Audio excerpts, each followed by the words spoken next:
இன்னைக்கு எபிசோடுக்கான second promo release பண்ணிருக்காங்க. Welcome to Big Boss season 9 அப்படின்ற மாதிரி தான் சொல்லணும் போல. ஏன்னா அந்த அளவுக்கு பார்த்தீங்கன்னா சீசன் இப்போதான் தீ பிடிச்சிருக்கு. சீசன் மட்டும் இல்லை, அந்த வீடே தீ பிடிச்சி எரிஞ்சிட்டு இருக்கு அப்படின்றத சொல்லணும். ஆக்சுவலாக அடிச்சுக்கிறானுங்க, எவன் அடிச்சுக்கிறான், எவனுக்கு சண்டை அப்படின்னே தெரியல. மாறி மாறி மாறி மாறி அடிச்சுக்கிறாங்க.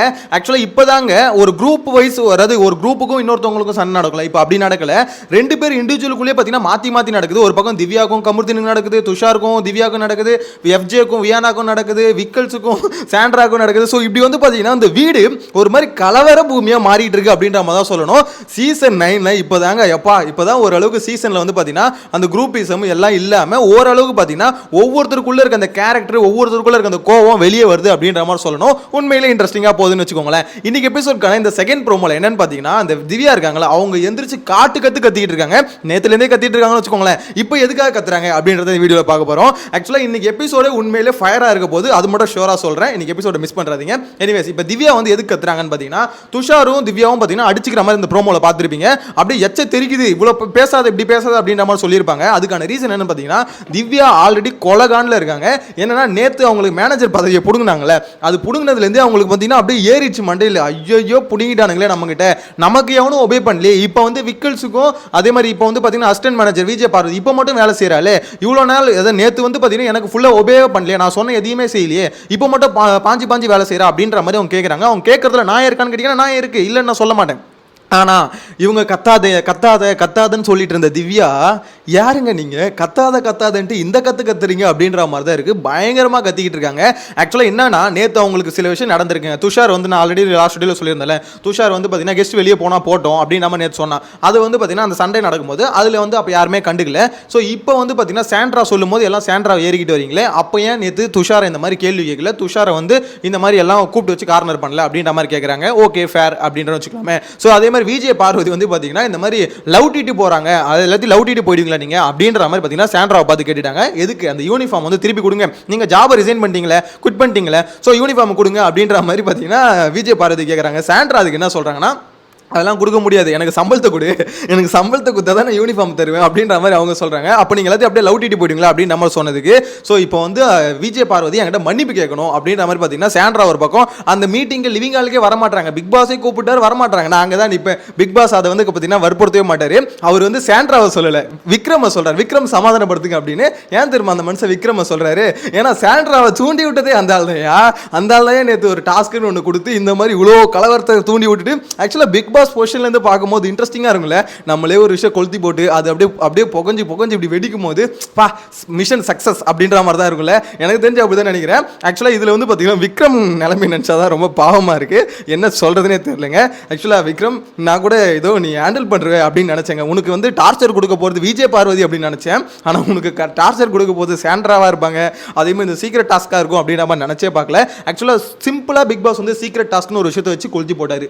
அப்படியே பார்த்தீங்கன்னா வீடு கப நேற்று லைட்லேருந்து புகஞ்சிக்கிட்டு எரிய ஆரம்பிச்சது, காலையில் மொத்த வீடு வெடிச்சிருச்சு அப்படின்ற மாதிரி தான் சொல்லணும். அதில் இப்போ சாண்ட்ராவது பரவாயில்ல, சீக்ரெட் டாஸ்க்கு அதனால ஒரு விஷயம் பண்ணுறாங்க. இன்னொரு சைடில் வந்து பார்த்தீங்கன்னா திவ்யா, இதுதான்டா சான்ஸு, இந்த சான்ஸில் அவங்க வந்து பார்த்தீங்கன்னா சாண்ட்ரா சண்டை போடும் போதே பார்த்தீங்கன்னா என்ஜாய் பண்ணுறாங்க. ஆஹா நடக்கட்டும் அப்படின்ற மாதிரி. ஏன்னா அவங்களுக்கு வந்து பார்த்தீங்கன்னா அந்த கலவரம் தேவை. நேற்று நான் ஹேண்டில் பண்ணும்போது அவ்வளோ கலவரம் வந்தது, இன்னைக்கு கலவரமே வரலையே அப்படின்றது அவங்களுக்கு வருத்தமாக இருந்தது.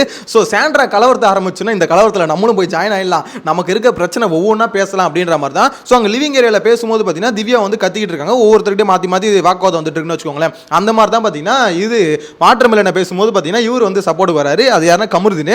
ஸோ கமருதீன் வந்து இங்கே எதை பேசக்கூடாது கூட தெரியாத உனக்குலாம் வந்து என்கிட்ட பேசுறதுக்கு அவசியம் இல்லை, ஏதோ நம்ம சொல்லி கத்துறாங்கன்னு வச்சுக்கோங்களேன். அதாவது நீ வந்து ஒரு மாதிரில நீ வந்து பேசுறது தப்பான விஷயம்லாம் பேசுற, நீல இதை பேசக்கூடாது அப்படின்ற மாதிரி கமருதீனை வந்து கத்துன்னு கத்துறாங்க. கமருதீனை கத்தும் போது பக்கத்தில் இருந்த துஷார் வந்து பொங்குறான், ஏய் எப்படி எதுக்கு இப்போ கத்திட்டு இருக்க அப்படின்ற மாதிரி. ஆக்சுவலா எனக்கு துஷார், சபரி இவங்கெல்லாம் கத்துறதை பார்க்கும்போது தாங்க கேம் ஆக்டிவேட் ஆயிடுச்சு. கேம் மோடு இப்போ தாண்டா வந்திருக்கு, உங்களுக்கு கத்துறத கேள்வி கேட்கணும். இங்கே துஷார் பண்ணுறது சரி தப்பு, திவ்யா பண்ணுறது சரி தப்பு, அதெல்லாம் விட்டு தள்ளுங்க. ஆனால் இங்கே வந்து பார்த்தீங்கன்னா ஒருத்தவங்க ஒரு வீட்டில் ஒன்று பண்ணுறாங்கன்னா மொத்த பேர் கேள்வி கேட்கணும். இந்த கேள்வி கேட்காம அடங்கி போய் ஒருத்தனுக்கு பிரச்சனை வச்சுக்கோங்க, அவங்க 2 பேரே கடைசியில் இது பண்ணிப்பானுங்க, மொத்த வீடும் ஒன்று சேரலாம். அதாவது நீ பண்ணுற தப்புனா எல்லாரும் சேர்ந்து தப்புன்ற மாதிரி சொல்லலாம். இவனுக்கு என்ன பண்ணிட்டானுங்க, ஸ்டார்டிங்கில் பார்வதி வந்து பார்த்தீங்கன்னா எல்லாம் ஒன்று சேர்ந்து அடிக்கிறீங்க அப்படின்னு சொன்னோன்னே, ஐயோ நம்ம ஒன்று சேர்றோமா, அப்போ ஒன்று சேரக்கூடாது, அவங்கவுங்க பிரச்சனை அவங்கவுங்க பார்த்துக்கிட்டோம் அப்படின்ற மாதிரி விட்டானுங்க. அதனால தான் பார்வதி என்ன பண்ணிட்டாங்க, எல்லாரும் லெஃப்ட் ஹேண்டில் டீல் பண்ணிட்டு வந்தோம், சாரி வளர்த்து பாருங்க, டீல் பண்ணிட்டு வந்திருந்தாங்க.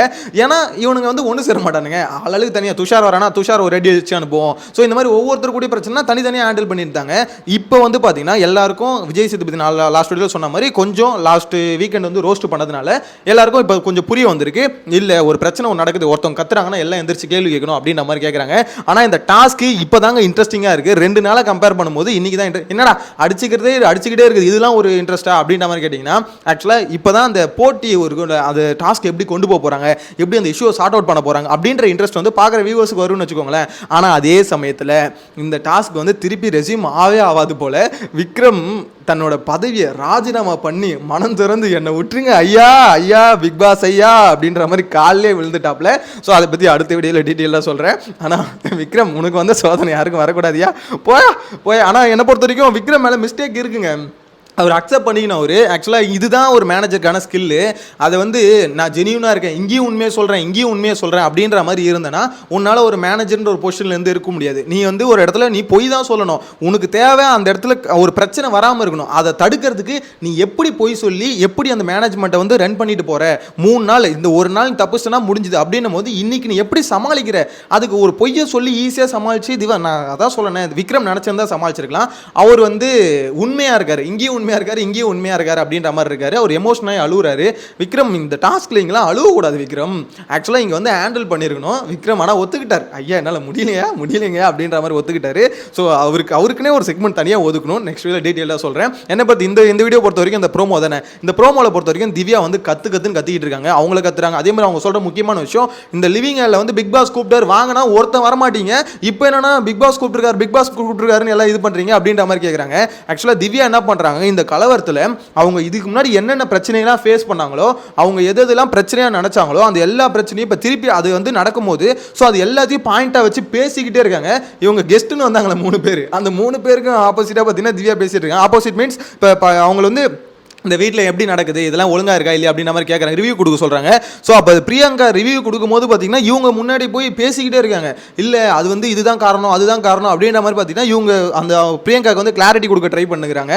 ஸோ அதை எனக்கு பார்க்கும்போது அதுதான் தோணுச்சு, ஆஹா திவ்யா வந்து ஒரு எக்ஸ்ட்ரீமுக்கு போயிட்டாங்க, இவங்களை வந்து இப்போதைக்கு ஸ்டாப் பண்ணவே முடியாது. எனக்கு தெரிஞ்சு வீக்கெண்டில் விஜய் சேதுபதி வந்து கொஞ்சம் மந்திரிச்சு விட்டாதான் ஓரளவு கொஞ்சம் அடங்குவாங்கன்னு நினைக்கிறேன். ரொம்ப பீக்குக்கு போயிட்டாங்க. அவங்கள வந்து இறக்குறது இப்போதைக்கு வீட்டுக்குள்ளே இருக்க யாராலையும் முடியாது.